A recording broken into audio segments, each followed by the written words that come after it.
every single month this year, I am going to try and do a video where I talk about all of the films and like kind of like all of the content that I consumed that month. So, January 2025, today is the 31st of January, 10:45 p.m. So, we've got like an hour and 15 minutes left of this month. So, now I'm going to speak about all of the movies I watched this month. And I'm not kidding, there is quite a bit because I kind of didn't have a life this month. But like to the outside person, they would think I didn't have a life, but to me, watching movies counts as having a life. So like I watched, let me tell you, on my Letterboxd it says 38 this month. I think that's really good. I think that counts as having a life to me. To me. So let me start. Okay, let's start. Number one. So the first movie I watched was Nightbitch. I loved this movie. So it had Amy Adams in it, and if you don't know, I love Amy Adams because she is the queen of Enchanted. She is in Enchanted, and she is the queen. Not like she's not the queen in the movie, but she's like the queen. Like she's like the goat. You know what I mean? But I just love her. She's so iconic. But yeah, I gave it 5 stars, and it was just it just portrayed motherhood in such an iconic way. And I genuinely, like, I didn't know it was like a book or anything, so I have not read the book. But I was like, thank you for not romanticizing motherhood. But like, I'm gonna try and not give away spoilers, but the ending really annoyed me. But I still gave it 5 stars because a lot of people aren't liking it. A lot of people are giving it bad reviews, and it has 2.8 stars. And I just think, no, it deserves 5 stars because of how it didn't romanticize motherhood and just told it for what it is and told it about like how feral and like motherhood really is. It's just basically about this woman who just has a child and hates it. That's the best way I can describe it. I don't really think it's a movie that men will understand, which I love those kinds of movies. So yeah. Next, I watched In Bruges. I hated this movie, but I gave it 2 stars. I hated it, but like it wasn't the worst thing I've ever seen. So I just thought, so it's about these 2 guys, right? And it's directed by Martin McDon. I don't know how to say his last name. I mainly just know him because I remember that he did that like directors on directors talk with Taylor Swift, and I think he dated or is dating Phoebe Waller-Bridge, which is iconic. But I found his movie like The Banshees of Inisherin really boring, so I couldn't even finish that movie. And then when I watched this movie, I was like, oh, it's such a man movie. It just has this like frat boy type of humor, and I just couldn't get it. I mean, I liked the aesthetic of it, like In Bruges, cool European aesthetic, and I can understand some of the bits were funny. Like I did laugh at some of the bits, but overall, I just thought it was a very frat boy kind of juvenile man movie. But I'm open. By the way, so everything I say about these movies, I want you guys to know that I am very open to changing my mind because I am a Libra, and Libra means that you're indecisive, so I change my mind all the time. Next movie I watched was Nightmare Alley, Guillermo del Toro. I love him, and I loved this movie. I gave it 5 stars. It was, so it's got like Bradley Cooper in it, it's got Cate Blanchett, Toni Collette, like Willem Dafoe. Willem Dafoe is in so many iconic movies, oh my god. He's in every good movie, he's in it. I don't know how, but he is. If you're wondering what this stain is, by the way, it's just paint from my wall, because when people were painting my wall, they did it very badly. So that's what that is, if you're wondering. I just loved this movie so much. The aesthetic was iconic. It was like my favorite Alfred Hitchcock movie is Strangers on a Train, and you could really, really like see the inspiration that Guillermo del Toro took from Strangers on a Train. You could really see it. And Kate Blanchett in this movie, oh my God, she was such a girl boss. You have to watch this movie. I'm filming this video and I'm realizing how hard it is for me to talk about movies without spoiling it, but yeah. Wow, she was a girl boss. Children of Men. Okay, I watched this movie. I gave it 1 star. I did not like this movie. It's a book. I haven't read the book either. I didn't know it was a book. So, like, guys, I'm not talking about the book. I'm just talking about the movie. But I just felt it was a very male savior type of movie. So it's about this world where women can't get pregnant anymore in the future in 2027, which, mind you, is in 2 years, which is crazy. So, like, basically in 2 years, women can't get pregnant anymore. And then this one woman gets pregnant, and this, like, man comes along and is like the white savior of the film, and he's like trying to protect her. Yeah, it's like a commentary on immigration and just Nigel Farage kind of stuff.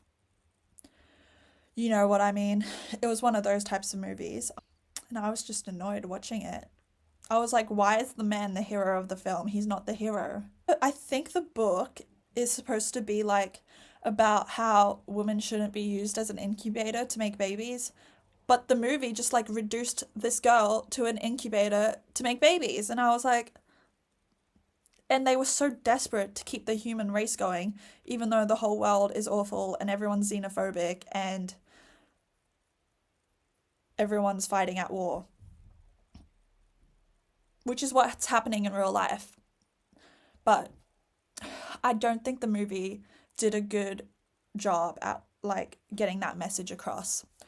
The book, I can't speak for the book, so don't get offended if you like the book, because I don't know anything about the book. But I'm just talking about the movie, okay?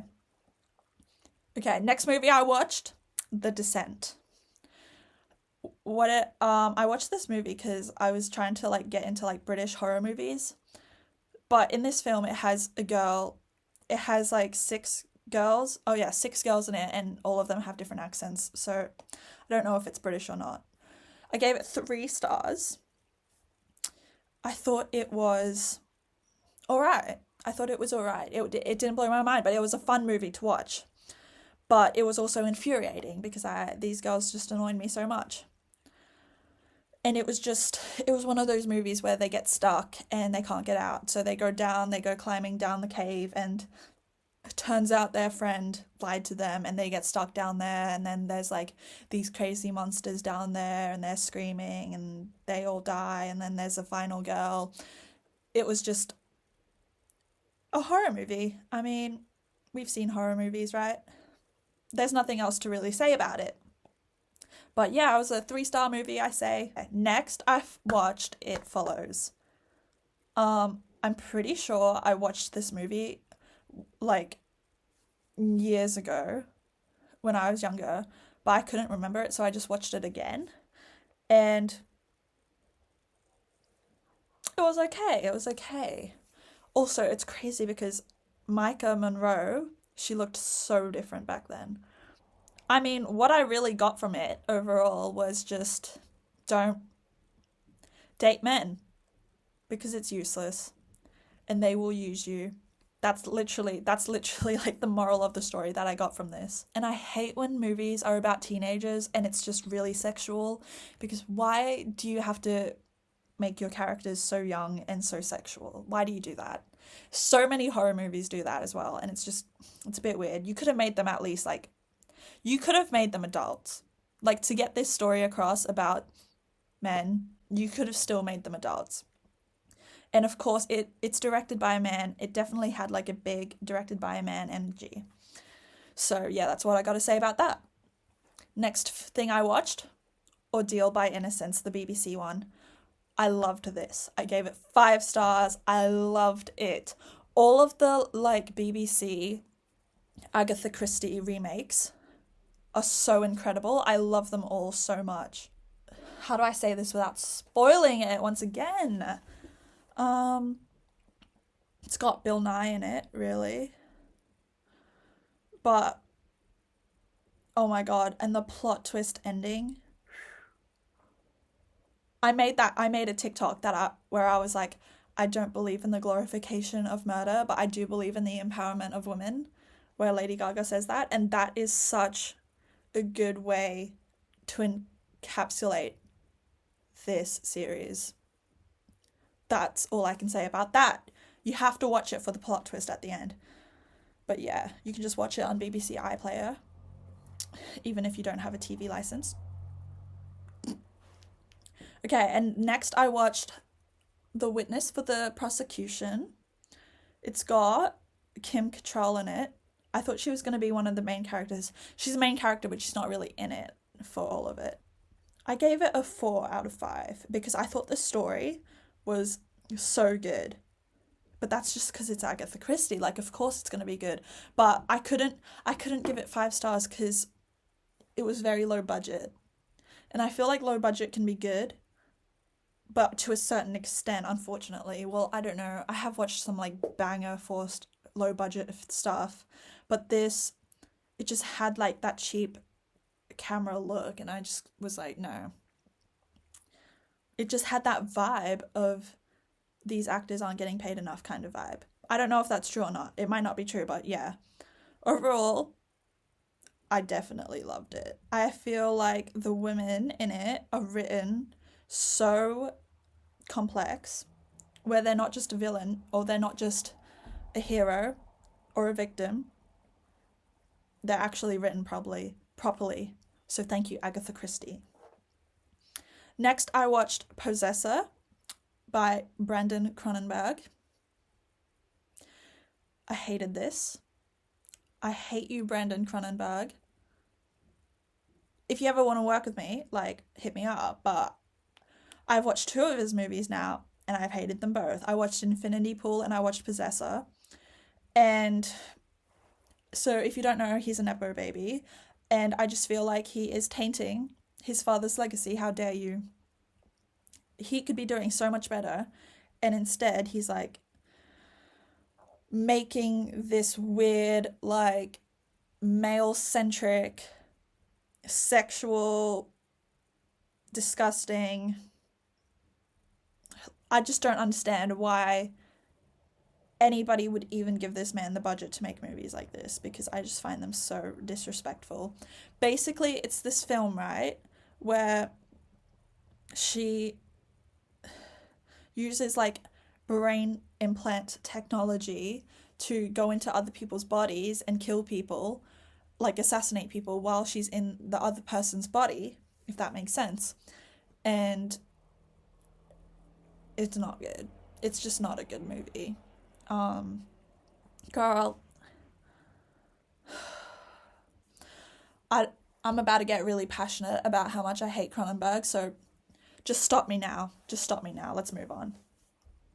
Okay, next I watched the first Kingsman movie.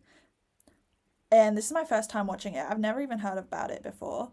But apparently that's how Taron Egerton, however you say his name, got famous. And I didn't know that. But it was just so cool to watch it because I've just recognized so many iconic London places, and I loved that for me.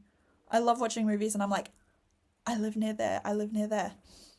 Like, even when I was watching Children of Men, that misogynistic movie, they filmed it like right around my house, and I was like, whoa, I recognize all of that. It was so weird. But yeah, I just thought it was a funny movie, and I definitely think it's like a fun family movie. Like, it's not overly smart, like it's a bit stupid, but it's fun. So I gave it 4.5 stars because I was like, I had fun watching it. Not every movie has to be so deep and just have this like crazy deep message. Like, you can just have fun watching a movie. And then I watched the second Kingsman movie, The Golden Circle. This had so many celebrities in it. I couldn't believe it. Like, the budget was so big. I don't know how it had so many celebrities in it, and I just like have never heard of it. I just realized it only has 1.8 stars on Letterboxd. That is so sad. I gave it 3.5 stars, but I definitely like 1.8 stars. So that's gonna have, so the second Kingsman movie is gonna have 1.8 stars, but Possessor by Brandon Cronenberg is gonna have 3.5. This is why we're never taking Letterboxd pretentious people seriously, because girl, what? Next, I watched The Lost City of Z. Like, as a movie, I thought it was amazing. As a movie, I thought it was amazing. As a genuine, political wise, I was a bit like, oh, do you know what I mean? Like a bit white savior. Like, it portrays this guy. This is a true story, apparently. It's a true story about this guy, Percival Fawcett. He's a real explorer who actually went into the Amazon jungle and was never found ever again. But in this film, it's just like, he's just portrayed as this woke white guy who wants to, everybody laughs at him because he wants to discover the Amazonian jungle and everybody thinks he's a joke, but actually he's so ahead of his time, like he's not racist. But in real life, he was racist. And I just am like, it's a bit of a white savior narrative, if we're being real. But as a movie, I still thought it was so good. And it's got a really good cast. Like, it's got Tom Holland and Sienna May and Robert Pattinson in it. But I am really interested to know more about this story, to be honest. Because I think it's a really interesting story. Like, wow, this guy actually just went missing in the Amazonian jungle with his son, Tom Holland, in the film. Wow. Next, I watched this French film, Mads. I hated this movie as well, so I gave it half a star. I don't want to be too much of a hater by giving like a lot of movies half a star, but genuinely, like, I just happened to have unfortunately come across a lot of bad movies this month. I mean, the beginning, it started off strong, okay? But it's this French movie about zombies. It films everything supposedly all in one take. Like, it's supposed to look like it was filmed all in one take. But other than that, the movie had nothing redeeming about it. And the acting, oh my God, the acting made me cringe. It was mainly just this one actor where I was like, girl, I cannot stand her acting. She was like laughing while acting, I swear to God. Oh yeah, so the girl who played Anna, girl, please calm down. But the guy who played Romain, I think Romain was the best character. He was in the beginning. He was the first one to get infected from the zombie girl. He was cool. But as soon as he left the movie, it was like over. The movie got so boring. And then the movie, it had one of those endings where it just randomly ended and it's like open for interpretation. You just can't do that. You can do that for some movies, but for a movie like this, I'm like, you just ended the movie randomly. They just ended the movie randomly and we're like, yeah, we're gonna pretend this is some deep thing where it's open for interpretation, like, oh, what happens next? No, you're just lazy. You didn't finish the movie. I don't know what happened there. Like, did they run out of a budget, or like what? They couldn't finish it in time. I don't know why this movie was just like half finished, but whatever.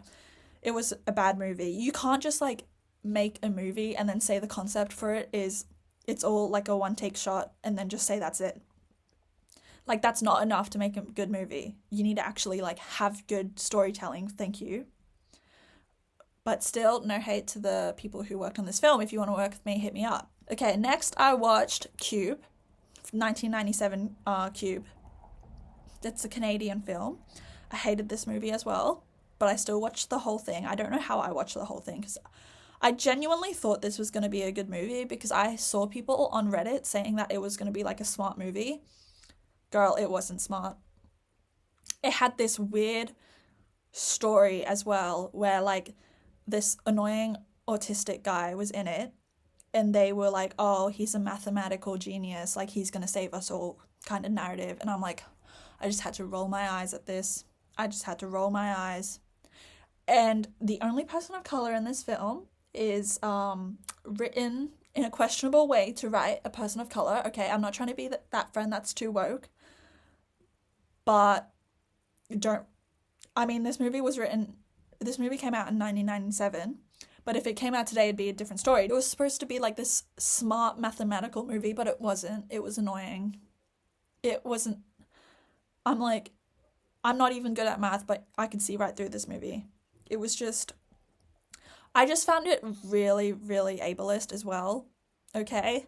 If you're an autistic person, watch this movie and tell me it's not the most offensive thing possible. Honestly, don't even watch the movie. Save your mental health. Like, you know that one Maddie Ziegler movie that everyone said was ableist and everyone hated? It was like that level of offensive, I thought. Okay, next I watched The Fly by David Cronenberg. I ended up watching The Fly because Jeff Goldblum, he is so hot. And also, I had to like cleanse myself after watching Possessor by his son, because I was like, David Cronenberg, you make amazing movies like The Fly, and your son's over here ruining your legacy, making disgusting movies like Infinity Pool and Possessor. Like, this movie is so good. I gave it 5 stars. It's 96 minutes. It's really short, but it's got Gina Davis in it as well. I just think it is a fun, smart movie with amazing special effects. It's disgusting, which I love. I love like just simple movies like this. It's not simple though, it is actually quite complex, but it's just, you just put it on, you get some like 80s nostalgia. I wasn't alive in the 80s, but I imagine that's what 80s nostalgia is. Like that 80s aesthetic. Like the way that we romanticize the 80s for that 80s aesthetic, this movie does that well. So yeah, 5 stars. Thank you for making this movie. Everyone who made this movie, love you. Next, Revenge by Carolee Forget. She's the director who made The Substance, and I loved The Substance. I want it to sweep at award season.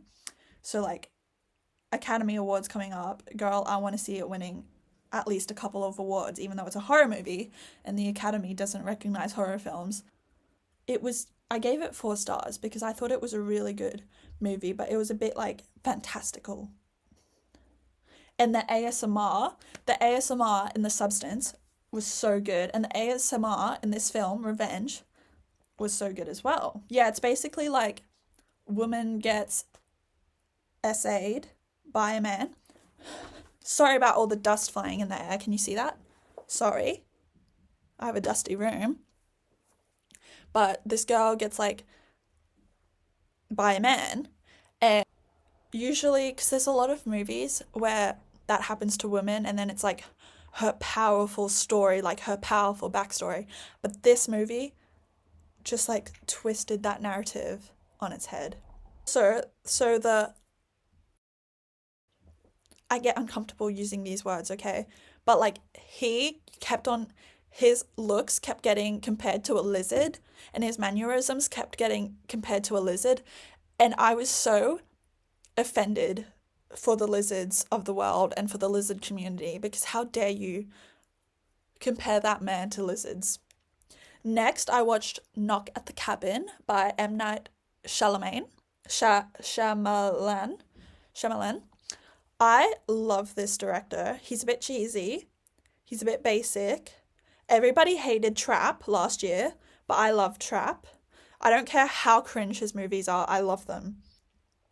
It was this movie, right, where these like crazy people, these crazy religious people like burst through the door where this lovely gay couple is staying, and they've got an adopted child, and they're like trying to get them to kill at least one of them to save the world, because apparently the world's going to end. Kind of like a commentary on QAnon type of people. I just thought it was weird as well. Like, why would you yourself to save our world? Like, girl, we live in a capitalist world where everything is going wrong. Why would you want to save this? Okay, I took a break. I ate some chips, made some yerba mate. Let's drink that. You know I'm always drinking yerba mate and tea in general. But where were we up to? Oh yeah, I was talking about M. Night Shyamalan. I don't know how to pronounce things, but you guys will correct me, I'm sure. Unbreakable, that's the next movie I watched. It had Bruce Willis in it. And I didn't even realize, but I think this might be a prequel to Split. But it has been a long time since I've seen Split, so that might be why. Bruce Willis is like indestructible. Like, he can never get sick, he can never break his bones, whatever. And Samuel L. Jackson, he breaks his bones really easily because he has some condition. Yeah, he starts writing like a comic book about Bruce Willis, and then there's a massive plot twist. So I gave it 4 stars because I thought it was really good. But there's a very big plot twist at the end, which was crazy. Next, I watched Triangle. I gave this movie 4.5 stars. I was going to give it 5 stars, but the accents were awful. I'm not going to hate on them too much for the accents, but it was filmed in Queensland, and it was supposed to be looking like Florida, which I thought was funny. But this movie was so smart. Like, this movie is what Cube was trying to be. I'm not kidding. Like, that vibe. Like, it was just, they were stuck on this yacht, on this, like, not yacht, well, they were stuck on a yacht, and then they were stuck on this cruise ship, and it was just, they were stuck in a time loop, and it was so smart, the way this movie was filmed. And it had a really low budget, I would say, and it just blew my mind how good it was for a movie with a low budget. Shout out to everybody in this movie. And Melissa George, she was so pretty. She was so pretty in this. But they all had weird American accents, okay? Like, girl, what? And then next I watched In the Name of the Father. I watched it because I feel like I really need to educate myself on British history and the beef that they have with Irish people, with Ireland. And I just don't know much about that. So I need to educate myself, and it was good. I gave it 5 stars. I don't know what else I can't really like speak on it that much because I'm not educated on this stuff. Next I watched Under the Skin, directed by Jonathan Glazer. I gave it half a star because I hated it. I hated this movie. And what I don't understand is so many people are giving it 5 stars on Letterboxd. Like, are we watching the same thing? It was, oh my god, there was a scene in it of this, like, so Scarlett Johansson, she's like this alien girl, right? And it's so boring as well. Like, it's such a slow, boring movie. I really appreciate the fact that a lot of it was filmed just driving around Glasgow, like, with secret cameras in Scarlett Johansson's van. But at the same time, I'm like, okay, it was so boring. It was so misogynistic. It was just so objectifying towards women.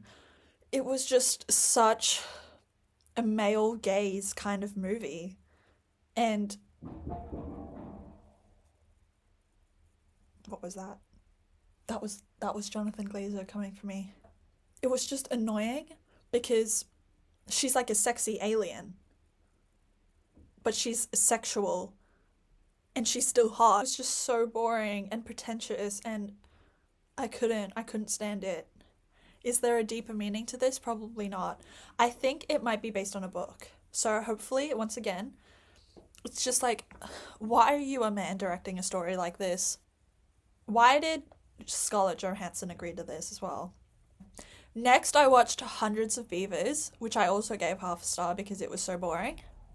I don't know why people are giving this 5 stars because it was supposed to be like a slapstick kind of comedy. It was supposed to be like a Buster Keaton type of Looney Tunes type of movie, but it was disrespectful towards Buster Keaton and Looney Tunes, I swear to God. I didn't get it. And like, Charlie Chaplin was an awful person, and yet it was still disrespectful towards Charlie Chaplin's, I feel like.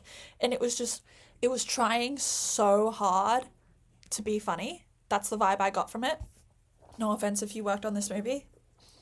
But it just felt like an adult version of Bugs Bunny that wasn't funny, that goes on for way too long. Like, there is no reason for this movie to be more than 5 minutes long. Like, this is like a fun little short film that you would watch like at like the New Beverly Cinema before the movie plays kind of thing. Like, this shouldn't be like a full length film. Like, why is it 100 minutes long or what? No reason to be that long. It's so boring. I didn't get it, okay? I didn't get the movie. Next. The Evil Dead. Once again, half a star. I hated this movie for basically the same reason why I hated Under the Skin. It had a scene in it because I loved the new Evil Dead Rise, but it is weird the way that they like make the Sumerian language all creepy and stuff. Because why? I'm pretty sure Sumerians were like one of the most intelligent civilizations. So why are you turning it into this weird like fantastical creepy thing? Like you could make it like a made up language or something, but you made it Sumerian, and for what? I didn't get that. But anyway, there is literally a scene in this movie, and there are a bunch of like, I think they're teenagers, they're in college. Once again, young women being sexy while being this movie was made in 1981. I don't care, that's not an excuse. Why was that ever put in the movie? It was also really bad in the way where like it looked bad. Like it was like pure 80s cringe. And the screaming in it was bad. I literally wrote in my letterbox, I was like, it's giving Party City. Because of the makeup in it. Party City, last minute Halloween makeup tutorial. Who did the makeup in this? I need to have a word. Even I could probably do makeup better than that. And just the fact that it was like they were making the women sexy while they were being and murdered. No. Too many horror movies do that, and it's like, ugh, really? Next. I watched this movie, Malignant, by James Wan. Love James Wan. James Wan's directed like The Conjuring and Insidious and all that. So it's just like that vibe. It was just that vibe kind of movie. And I thought it was a really smart movie. I didn't give it a rating because I don't even know what to rate it. Because I'm like, it's really good, but it's also kind of, it's too ridiculous that I was like, can I call this good? Because, yeah, it has a crazy plot twist as well that I can't give away, but also it had McKenna Grace in it playing the younger version of the girl, which, you know, if you see McKenna Grace in a movie playing the younger version of girl, you know it's gonna slap. I love that girl. I love that girl. I love McKenna Grace. I love her. I listen to her music as well. She's amazing. It also had this girl, Ingrid, in it for a little bit. I follow her on TikTok and I love her TikTok. Next, I watched Coherence. This is like a really low budget movie, and it felt like a Black Mirror type of Twilight Zone type of genre of film where they're stuck in this world that has all of these parallel realities. So if you're into that kind of stuff, I think you should watch it. I was watching the movie and it had this lady in it. I love her movie, Hustlers, but when I was watching the movie, I was like, oh my god, that's Bo Burnham's creepy ex-girlfriend. But then I was like, it's a good movie. It's a good movie. And I love that it's like low budget and it's still good. I gave it 3.5 stars. But I just love when movies are like filmed with just a regular camera, like just people hanging out in a room together in their house, and it's still so good. Love that. I think this was a good movie. I don't know why I gave it 3.5 stars. I feel like I should give it more. Let me think on that. Next, I watched The Ritual. I literally gave this 4 stars. I would have given it 5, but it was a man movie because it was like an all-male cast, basically. There was a couple women in it, but they were like the villains. But it was this movie where these like 4 bros go hiking in the Swedish forest, and then they encounter all of this scary mythological folklore type of Swedish creatures in the Swedish forest. And it's very haunting. And I loved it. I loved the monster in this movie. It was beautiful. I just love like this aesthetic, like that folklore witch aesthetic. I thought it was a really good movie. It was a very simple movie, but it was a good movie. It was a good movie, and I thought the cast was good. And it had this guy in it. He's in Shaun of the Dead, As soon as I watched it, I recognized him from Edgar Wright's movies. Like, he's literally in the big three. He's in the big three Cornetto series. Like, that's all I know him from. When I was watching The Ritual, I was like, oh, he's in other movies other than Edgar Wright movies. Like, that's crazy. That's probably what everyone was thinking while watching this. But shout out to him, he's cool. I didn't know any of the other actors in this. There's not really, like, famous people in it, but that's fine. So I think I'm going to watch more movies from this director because I thought that was really good. And I'm a horror girly and I loved that. Next, I watched Trainspotting. I hated this movie. And it's very controversial to hate this movie because I am getting absolutely destroyed for hating this movie. It's like this story about these people who are addicted to meth. Is it meth? Wait, heroin. Just like, the whole movie just is about how they have such awful behavior, and it's just very boys will be boys. Like, that's the best way that I can describe it. The whole time I was watching the movie, I was like, oh my god, it's like a boys will be boys type of movie. And like, Danny Boyle, you're a cool guy. I love a lot of Danny Boyle's movies, but this was not a vibe. And I watched it because everyone was telling me that it's like you have to watch it because it's a UK classic kind of film. I just couldn't stand it. Had one of the plot lines in it was statutory. And they made a sequel to it too. To try and like I think they made this, I haven't watched the sequel and I don't know if I will, but it's like, I feel they definitely made this sequel to be like, oh, we now realize what we did wrong. That was awful, kind of thing. You didn't need to do that. The first one was awful. The second one's going to be awful too. Danny Boyle, he directed 28 Days Later. And by the way, there's a new 28 Days. There's a movie coming out called 28 Years Later. It's going to be 28 years later. I'm so excited for that this year. So, Danny Boyle, I still love you. But this movie was not it. It was one of those aged really badly type of movies. Like, it came out in 1996. And now that I'm watching it now with my 2025 brain, I'm like, oh no. Like, this movie isn't gonna work in this day and age. It just made me cringe. And it had a lot of like toilet jokes in it. And what? I mean, there was this one scene where like he, during his sleep, if you watch the movie, you know what I'm talking about, and then he just threw it in the air and it like went all over the girl's family. I thought that was funny. Immature and very boys will be boys. But I did chuckle a little bit. Okay. Next I watched Creep, directed by Christopher Smith. He's the same director who did Triangle. And so this movie, it's like set in the London subway system and like the London Tube. And like this lady, she gets trapped in the London Tube's station overnight. And then there's this like creepy, crazy guy who was like abused as a kid or whatever. So now he's grown up to be crazy and just like murdering everyone. But I gave it 2.5 stars because it annoyed me how dumb this girl was.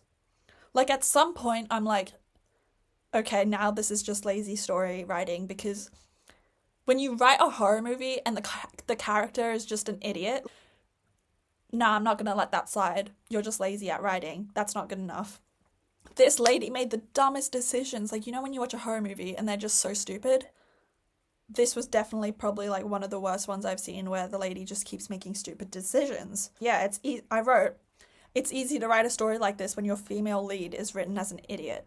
Because literally it is. This lady was just suffering the whole movie. And it was weird. But I still gave it 2.5 stars. It wasn't completely bad, but it did make me cringe a bit. Next, I watched the new Avicii documentary. I gave it 5 stars because I loved it. I love Avicii. I watched his documentary that came out a couple years ago. I think it was in 2017. Yeah, this one. I watched the one that came out in 2017, and then I watched this one. Both amazing.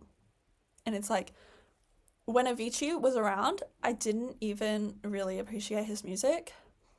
But then when I got to watch these documentaries, I'm like, oh my god, he's a Swedish icon. He is a Swedish icon. Next, I watched Ballerina. I gave it 4 stars.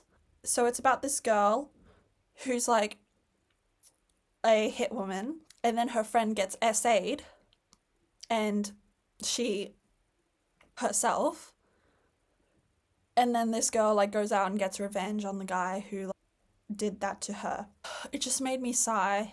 It just made me roll my eyes, because don't you just hate when there's a movie and the woman's backstory is that she was abused? Or I'm like, dude, come on.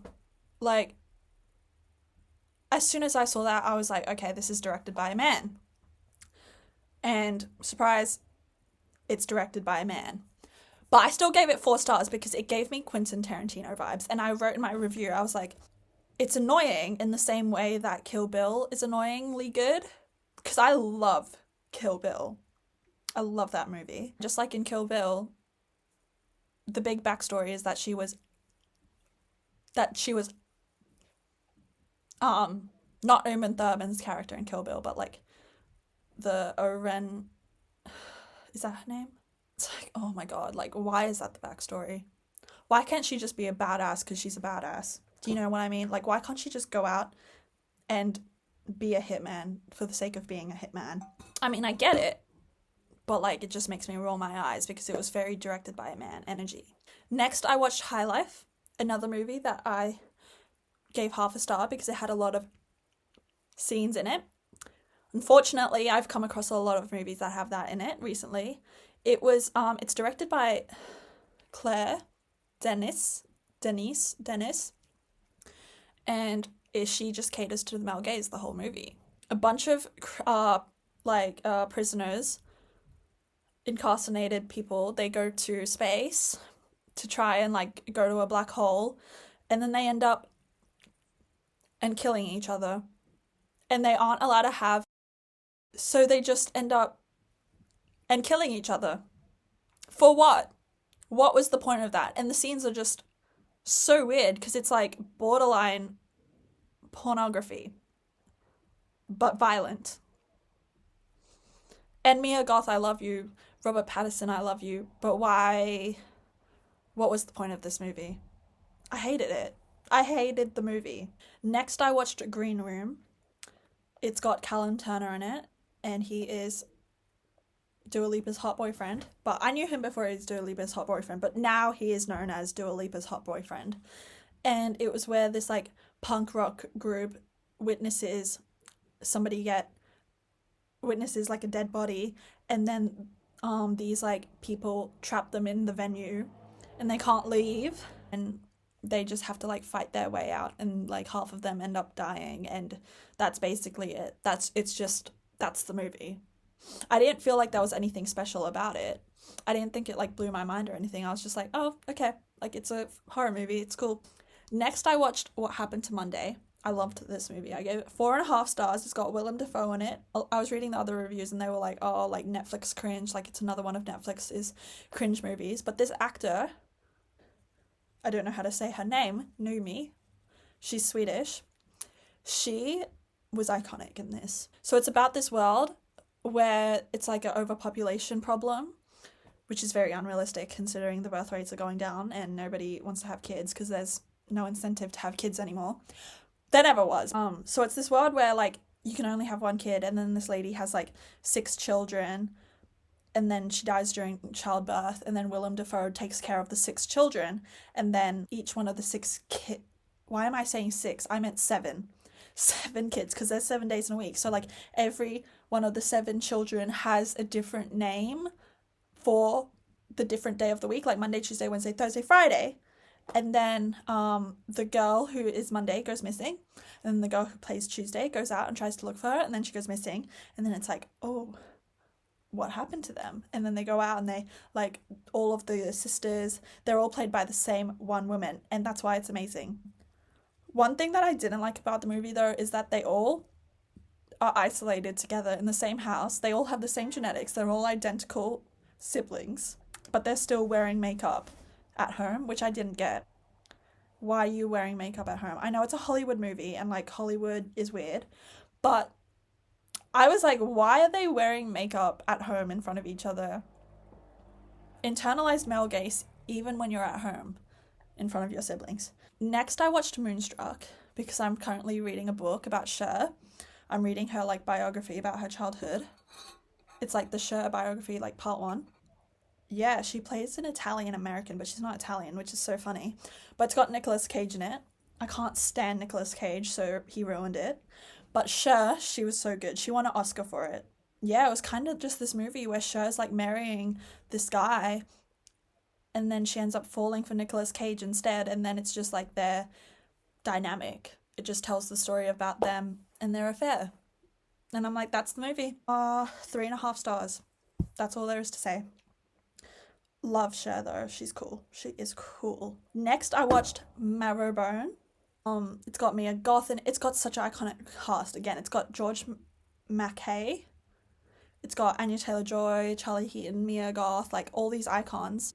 This British family is stuck in this house, and then there's a massive plot twist. There's a massive plot twist. Get ready for the plot twist because it's iconic. That's all I can say. They're in this haunted house and then it'll blow your mind. Next, I watched Thelma and Louise. Gina Davis, iconic. Susan Sarandon, iconic. This movie was feminist girl boss movie. Girl boss energy. Like, women should stick together energy. And I was like shocked that Ridley Scott directed this because it doesn't seem like a movie that Ridley Scott would direct. Because it's almost like too feminist. I gave it 4 stars. I was like, cool. Next, I watched this movie called Thelma, which is funny because I watched Thelma and Louise and then I watched Thelma next. But this came out last year. It's about this old lady who gets scammed by a scammer on the phone, thinking that like her grandson's been like kidnapped or whatever and needs $10,000, and then she sends the $10,000 to a random scammer and then she goes out for revenge to like get revenge on the scammer. And it's just so funny. Like, I gave it 4.5 stars. It's so funny. I almost gave it 5. It just makes me so excited to be old. I think this actor, June Squibb, I think she's like 93. Yeah. I know that she plays a 93-year-old in the movie, but I think in real life, I don't know how old she is. Hold on. How old is June Squibb in real life? June Squibb is 95 years old. She's 95. She's 95 and she's the star of this movie. Like, can't wait to be old so I can be this iconic. Next, I watched Back in Action, which was Cameron Diaz's like comeback movie for the first time in 10 years. It was just like a generic Netflix action movie, but I loved it. I gave it 4 stars, and it's got Cameron Diaz in it for the first time in 10 years. Like, I'll support anything she's in. She's iconic. She's iconic, and she's beautiful, and she's hot. And it had so many iconic London places in it, and I love when a movie's filmed in London because I just look around and I'm like, I know that place, I've been there. Love that. So that's all the movies that I logged on my Letterboxd. 38 movies logged on my Letterboxd this month. Like, girl. Do you think I'm ever going to watch that many movies in a month again? We'll see. But maybe not this year because I think I'm going to be busy this year. So I might have to like actually go outside instead of watching movies all day. But I still spend a lot of time watching movies in the theatre even when I do go outside. So yeah. I didn't go to the theatre this month because I'm broke. And also I just didn't want to go outside. I was just like, let me just watch movies at home, honestly. But other than that, I also watched 2 episodes of The Twilight Zone. I watched the first one, and then I watched one where like he had a watch where he could stop time. I just really want to watch every single episode of The Twilight Zone, but it's not on Letterboxd, so I have to like write it down in my book. And then other than that, I've been watching the new series, The Count of Monte Cristo, because I love The Count of Monte Cristo. No matter how many versions of it I read or I watch, it's good every time. And all of them are a little bit different, but they're all so good. Like, everybody does it so good. Everybody who does that is amazing. But I recently swapped out. So I recently swapped out on my Letterboxd top 4. I took out Uncut Gems and I switched it for The Count of Monte Cristo 2024 French version. And I get really like, whoa, whenever I change my Letterboxd top 4, because I'm a Libra. You know I'm indecisive. I'm a Libra. I don't actually know anything about star signs. I'm just saying that because people have said that to me. But that's my excuse for being indecisive. But yeah, when I took out Uncut Gems, I couldn't believe it. But I was like, I've been thinking about the 2024 version of The Count of Monte Cristo every day. Like, I have to put it there. I just think about The Count of Monte Cristo in general every day, whether it's the book, whether it's the 2002 version, whether it's any of the versions. I'm like, it's out of this world. So now I'm watching the 2025 series of it. It's got Sam Claflin in it, and I'm up to episode 7. I got one more episode to go, and then I think that will be next month. I'll put it in my video. I'll tell you guys how it goes, how the ending goes, because it's eight episodes, so I'm up to the last one. And usually, that's crazy, because I usually just watch series in like one sitting. But like for this one, I wanted to watch it slowly. And when I say slowly, I mean I started watching it like a week ago, and now I'm up to the last episode. So for me to take a whole week to watch a series, like, that's crazy. In like our binging era of consuming stuff, for me to take a whole week to watch something, that's crazy. But I mean, to be fair, like with the Twilight Zone, I'm taking my time watching that as well. So yeah.